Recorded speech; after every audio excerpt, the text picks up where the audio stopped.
Good morning. First show going live with Here's My Issue. I'm sure we're going to have some different technical difficulties throughout the show, but looking forward to getting started and interacting with all of my viewers and my audience. We have the live chat going.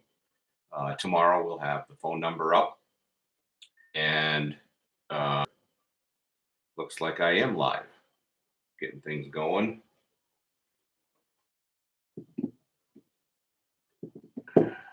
So, as I say,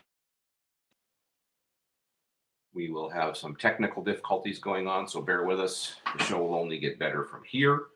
We'll be testing a few things. I can say good morning here on the chat, and we're going to get started. So I wanted to go live so that we have an opportunity to do more interaction and talk about things that are important to Wisconsin and the country at this point. We're going to cover a number of different topics as we go through our daily show here. We're going to start it for 30 minutes and we'll go from there. If the show goes longer because we have, with everybody home watching Netflix, we may experience some interruptions in the live stream. But as always, these shows will be available on their entirety on the channel. And of course, if you like the show and you like what you're seeing, please go ahead and subscribe, turn on the little bell so you get notifications, watch again for notifications on Facebook. And I'm looking forward to hearing and seeing all of you in the near future. Our technology will only get better. So topics for today's show, we're going to talk a little bit about the week coming up. We have sent out a proposed bill, which, hang on a second.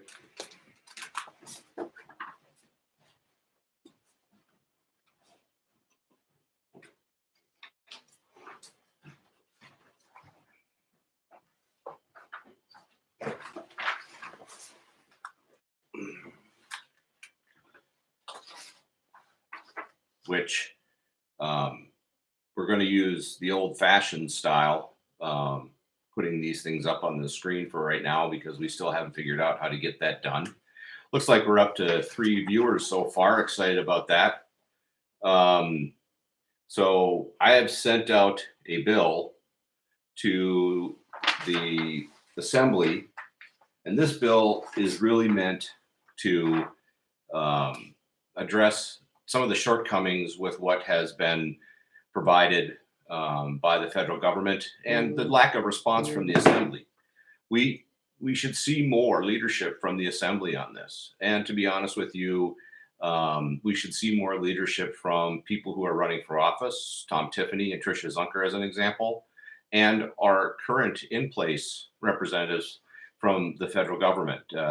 One of the big things as we work through this whole process is that nobody's really stopped to say, hey, Cobra for me to the cases in Wisconsin. And on that note, I think it's important to take a look at some information that I'm hoping everybody's been searching on the web and trying to find better information related to the data that were being provided. So one of the things, if you go to the CDC site or just search CDC flu statistics, you can get the 2019, 2020 flu season preliminary burden estimates is what they call it. And you'll see information like this. And this information talks about the flu illnesses that will be anticipated 2019 until this same time in 2020 are going to be somewhere between 38 million and 54 million cases of the flu. Medical visits will be 18 million to 26 million. Flu hospitalizations will be 400,000 to 730,000. And flu deaths will be 24,000 to 62,000. Now, these are all estimates. If you read through the site, The site clearly indicates that at present they don't maintain this data in any real hard statistic. This is whether or not the hospitals report it. It's based on how much their resources can go ahead and get that information from someone. So we're limited. So that information is not as real time as I'd like to see it, and it potentially could be higher. If we look at the estimate from the president yesterday, he's saying as many as 100,000 people could die from COVID-19. Well, I'm still trying to understand the emergency in that if we're not concerned about 62,000 people dying every year from the flu. Nobody wants to die. So don't get me wrong. I'm not advocating that we shouldn't do things about what's going on. We shouldn't take precautions. But my wife and my family take precautions every year during the flu season to try to make sure we don't get the flu. And we didn't shut down the country, and we didn't take actions that are putting people out of work, potentially putting businesses out of business, because somehow there's some statistic that's seemingly larger than what the flu is. And you should be concerned that CDC and the federal government and our state government isn't putting this information up. And as an example, again, on that same site, they have a graph that shows very similar to what we're seeing with the flu virus, what the flu is going to look like. And that's the black line. And you can see that line approaching about 500,000 cases in the hospitals. And I can't remember any time during that same situation last year that all of the hospitals were out of PPE, because I'm assuming because the flu transfers very similarly to COVID-19, that they need to take the same precautions. They need to make sure that if people are coughing or they're touching things, they're staying sterile. So they should have the equipment right now to cover what the CDC is saying, up to 500,000 cases just in a 3 or 4 month period right now.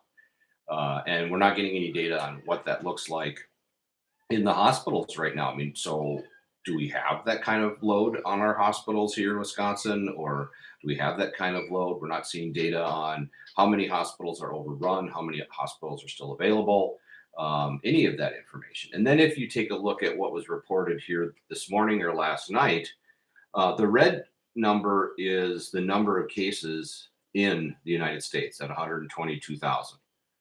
Estimating what we're being told of those cases are actually ending up in the hospital. The blue information is the number of cases that are potentially in the hospital, which would be roughly at 30,000 cases. So if you just look at it from the point of view from the graph, I don't see the emergency. I understand we're being told there's an emergency and that it's going to spread like wildfire. But in terms of the way the flu season goes, we're starting to crest. I mean, the flu season, as you can see from this data, is starting to crest and then would be heading back down, which is, of course, in alignment with what we're being told, what we could see happen here. And we're going to have a lot of deaths to occur at this way this is going right now. And the curve, which everybody from Ben Shapiro to Philip DeFranco are producing and exciting everyone and creating fear, doesn't address how that correlates to the flu. Everybody's ignoring it. And that's the thing that bothers me, is that I think we need to get this information out. I think you need to share these videos if you find them informative, because we will continue to have this type of conversation and hopefully this kind of interaction. And I see we have some viewers, and please shoot a chat out, and hopefully you'll be back tomorrow, and you can call in and we can talk. And I'm opposing views that are great. The whole idea here is to bring all of the data together in real form. I don't want to pursue, speculation. Just because the CDC got up and made some statements doesn't mean that that's the whole truth. People are going to die. I get that. I mean, I could die from this. I have type 2 diabetes. If I get the COVID virus, there's a chance I could get sick enough that I could die. But I'm not that concerned about it, because I'm working with my doctor and taking precautions, and my family's taking precautions, just like we do with the flu. But the odds are not in favor of us having that serious of a problem. We're very healthy. We're very young, and uh, so I think that's not really as prevalent an issue as for others. And, just like people deal with the flu who have respiratory problems or have heart problems, I know a lot of my relatives who are older, and I know my mom and my dad take extra precautions to make sure they take care of themselves. But that doesn't shut down the country. And that's my bigger concern here. And we're going to have that kind of conversation and pursue, some of my thoughts and hopefully some of your thoughts as to how um, this came about and what the general overall intent is, and some real problems that I see with how this is being handled. And one of the issues that I have is the total lack of response from the assembly. I'm not happy with the governor just making these decisions. I think the assembly should be involved. I think the assembly should be up in arms about it. I think they should be being very vocal about it, and we're not seeing it. And I gotta cover a few items here that I just find comical. So we've got a lot of people out there talking about our Wisconsin District 7. And as you may or may not know, I'm running for office in Wisconsin District 7. And I had a question from a gentleman that I've come to know who leads the Republican group in St. Croix County. And he asked me, he said, "What would you do if you were elected to office?" And what I want to share is some things first that I wouldn't do. And I wouldn't feel comfortable tweeting on my Twitter account to get reelected about anything other than what's important to providing leadership to the district. Meaning, I would be out there as I am right now, first on my live show, talking about correlating data, providing the citizens of District 7 and whoever else watches this show and whoever else sees it when you share it is if you look at the data right now, it's not as bad as we're being told. I mean, in its finite self, meaning, oh, yeah, so we've lost 2,000 people, we could lose up to 60, maybe 100,000 people to the virus. A lot of news coverage, if we just go along our merry way and nothing else changes. So let's read some of Tom's tweets. So right now, the latest tweet he has is making phone calls, writing letters to the editor, and sending postcards to your neighbors. There's a lot you can do to help us remind our neighbors about the May 12th election. To be honest with you, Tom, I really don't give a shit about the May 12th election. I do know that it's coming, and I do know that it's face, and you didn't say anything about that. So on the back of what we've been doing here to try to help people get through this, you got a raise. And I'm still trying to figure out if that's true and looking into it. But if it's true, what did that have to do with COVID-19? Why does the House of Representatives need a raise on a $2 trillion bill that we're already trying to figure out how we're going to pay for? Just very disappointing and a total lack of leadership. Today is National Mom and Pop Business Day. Please consider supporting your local Main Street businesses today by shopping local or buying a gift card or a letter. So we're saying we're supposed to be practicing social distancing. The governor says we're not supposed to be going out. So is Tom saying ignore that? Is that what he's advocating? Is he really saying anything about the Constitution and how we're stepping all over it? I don't even understand what the nature of that text is. It's absolutely asinine. Here we go again. Discover Wisconsin is featuring new Richmond Somerset area attractions at 5 p.m. Blah, blah, blah, blah, blah. I mean, again, nothing to bring some leadership to the district.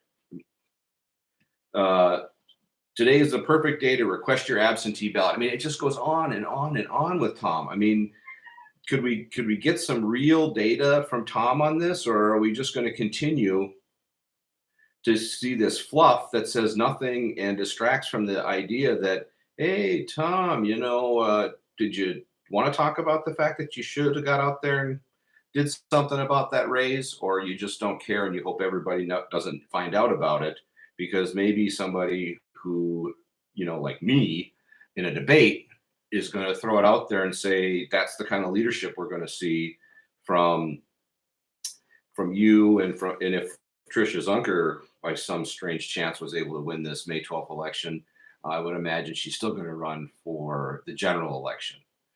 because the Democrats haven't put anyone else up, and I doubt they're going to let anyone run unopposed for the district. So, and I haven't seen a lot of posts from Tricia. I mean, as far as I guess she's concerned, the governor is just fine doing what he's doing without any involvement from the assembly. And I think that what's important to talk about here is I really don't care if the governor has the powers to do this. We're not at war. Engaged the assembly and said, "Hey, we've got a serious decision to make here. I think we need to get a vote from the assembly to give me some direction as to which decision I needed to make." I mean, the decision could have all really helped the state. I mean, does that really help the not seeing anything from their legislation? Cases here in Wisconsin and Minnesota are ridiculously small as compared to what we're up against. Action. Do your best to control